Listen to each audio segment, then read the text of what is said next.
ممتاز صحافی اور دانشور اظہار الحق صاحب ٹھیک کہتے ہیں کہ جاپان کا دارالحکومت ٹوکیو اٹھ کر ہزاروں میل کا سفر کر کے برازیل کا شہر بن سکتا ہے، ہمالیہ صحرائے عرب میں منتقل ہو سکتا ہے، یورپ اور امریکہ کے درمیان حائل بحر اوقیانوس شمالی چین اور جنوبی منگولیا میں بچے ہوئے صحرائے گوبی کو نگل سکتا ہے، ٹرمپ کا امریکہ سری لنکا کی کالونی بن سکتا ہے، نیگرو راتوں رات سفید فام ہو سکتے ہیں، مچھلی شتر مرغ کے انڈے دے سکتی ہے، درخت اپنی جڑوں کو چھوڑ کر ہوا میں تیر سکتے ہیں، جیکب آباد جولائی میں دنیا کا سرد ترین مقام بن سکتا ہے، حسینہ واجد پاکستانی شہریت کے لیے درخواست دے سکتی ہے، مودی کلمہ شہادت پڑھ کر 3 چلے لگانے کے لیے بستر سر پر رکھے رائیونٹ کا رخ کر سکتا ہے، مشرق وسطیٰ کے عرب نرم گفتار اور منکسر المزاج ہو سکتے ہیں،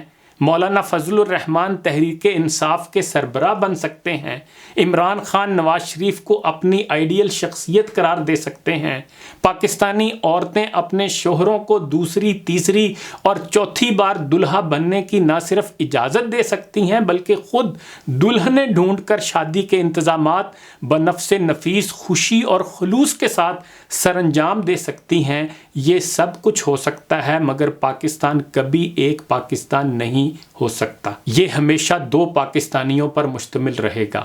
یہاں خواجہ خواجہ رہے گا، ملازم ملازم۔ کیا پیش گوئی کر گئے ہیں اقبال، تیرے فقیر حال مست، تیرے امیر مال مست، بندہ ہے کوچہ گرد ابھی، خواجہ بلند بام ابھی۔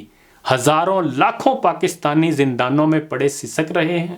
ان میں ٹی بی کے مریض ہیں جو خون تھوک کر پھیپھڑوں کو ٹکڑوں کی شکل میں باہر نکال رہے ہیں۔ ان میں زچگی سے گزرتی ہوئی عورتیں ہیں جن کے بچے ان کے ہمراہ جرم کیے بغیر قید ہیں۔ ان میں فالج کے مریض ہیں جو بے شمار بخار میں سلگتے ہوئے قے پر قے کر رہے ہیں۔ ہزاروں ایسے ہیں جو پیراسیٹامول کی ایک ایک گولی کو ترس رہے ہیں۔ بے شمار ذہنی مریض ہیں جو اپنے ملاقاتیوں کو پہچان تک نہیں سکتے۔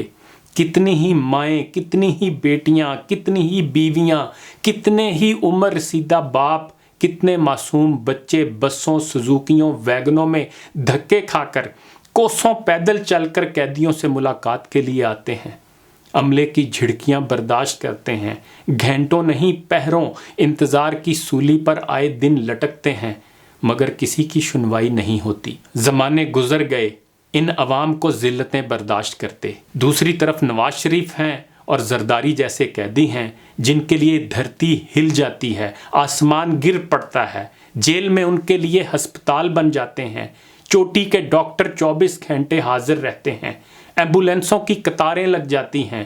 ایئر ایمبولینس تو ان کے لیے ایک معمولی سہولت ہے۔ یہ بالائی طبقے کے لوگ ہیں، یہ ایلیٹ کلاس ہے، یہ معززین ہیں، یہ تخت سے اتر کر بھی حکمران رہتے ہیں۔ ان کے سروں سے ایک تاج اترتا ہے تو فوراً دوسرا پہن لیتے ہیں۔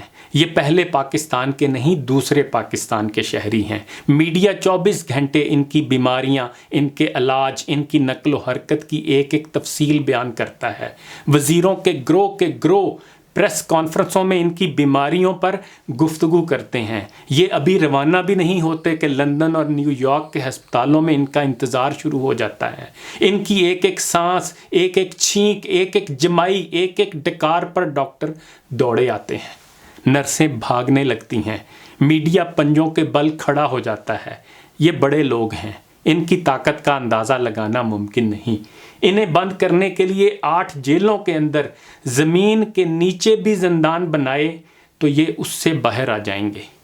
عمران خان جیسا پہاڑ ان کے لیے سرک جاتا ہے، کاف لیگ کے چودھری ان کے لیے رقیق القلب ہو جاتے ہیں، MQM ان کی ہمدرد ہو جاتی ہے، اسٹیبلشمنٹ ان کے لیے راستے کشادہ کر دیتی ہے۔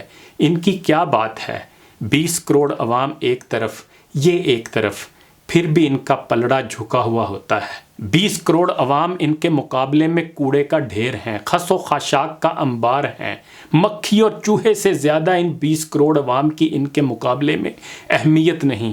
گلگت سے لے کر کراچی تک، کوئٹہ سے لے کر لاہور تک، میراں شاہ سے لے کر بہاولپور تک، جمرود سے لے کر سیالکوٹ تک، چترال سے لے کر مظفر آباد تک، ملک میں کام کرتے سینکڑوں ہسپتال ان کے معیار سے نیچے ہیں۔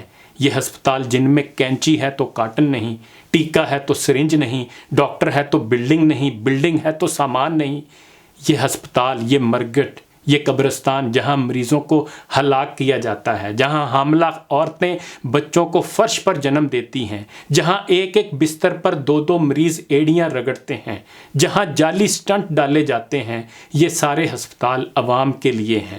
عوام چاہیں تو ان میں جئیں، چاہیں تو ان میں مریں، یہ ان کی اپنی مرضی ہے۔ رہے زرداری صاحب، رہے میاں صاحب، رہیں ان کی اولادیں، تو وہ علاج لندن اور امریکہ ہی میں یا دبئی ہی میں کرائیں گے۔ زرداری صاحب صدر مملکت تھے، بیمار پڑے تو ایوان صدر کا عملہ تک ان کے ساتھ دبئی شفٹ ہو گیا۔ میاں نواز شریف وزیر اعظم تھے، بیمار پڑے تو جہاز ہفتوں ان کے لیے لندن کے ہوائی اڈے پر سربسجود رہا۔ بیٹی ان کی جگہ حکومت چلاتی رہی، وزیر لندن حاضری دیتے رہے۔ جنرل مشرف کا علاج بھی بیرون ملک ہو رہا ہے۔ یہ ہوتا ہے طبقے اور طبقے میں فرق، یہ ہے کلاس اور کلاس میں فرق۔ یہاں اکثر ذلیل ہیں اور کچھ معزز۔ اکثریت مرنے کے لیے پیدا ہوتی ہے، اقلیت زندہ رہنے کے لیے، اور صرف زندہ رہنے کے لیے نہیں، شان و شوکت سے زندہ رہنے کے لیے، تم تراک جاہ و جلال اور تسک و احتشام کے ساتھ زندہ رہنے کے لیے۔ ان کی گاڑیوں کے پہیے حرکت کرتے ہیں تو پا پیادہ ملازم اور وابستگان ساتھ ساتھ چلتے ہیں۔ ان کا بس چلے تو پہیوں کے نیچے لیٹ جائیں، ان کا بس چلے تو ان کے قدموں تلے پلکیں بچھائیں۔ یہاں ہمیشہ دو پاکستان رہیں گے۔ یہاں جو بھی عمران خان یہ دعویٰ کر کے آئے گا کہ ایک پاکستان بنائے گا، وہ ہمیشہ دو پاکستان بنا کر دکھائے گا۔ وہ ارد گرد انہی لوگوں کو رکھے گا جو گزشتہ حکمرانوں کی طاقت کا نشان تھے۔ کوئی عمران خان آئے، کوئی عمران خان جائے، عوام عوام ہی رہیں گے، خواص خواص ہی رہیں گے، پاکستان دو ہی رہیں گے۔ تو پھر تعجب ہی کیا ہے اگر پہلے پاکستان کے نوجوان ملک چھوڑ کر دساور جائیں؟ کیا کبھی کسی بلاول، کسی بختاور، کسی آصفہ، کسی مریم، کسی حمزہ شہباز، کسی مونس الہی نے بھی ملک سے ہجرت کی؟ اس لیے کہ یہی پاکستان تو ان کا امریکہ ہے، انگلستان ہے، یورپ ہے اور آسٹریلیا ہے۔ سو جس نے وی آئی پی بننا ہے، ہجرت کر جاؤ۔ کافروں کے ممالک میں جاؤ گے تو عزت دار شہری بنو گے، وی آئی پی سلوک ملے گا، علاج کے لیے وہی سہولتیں ملیں گی جو وہاں کے حکمرانوں کو مل رہی ہیں۔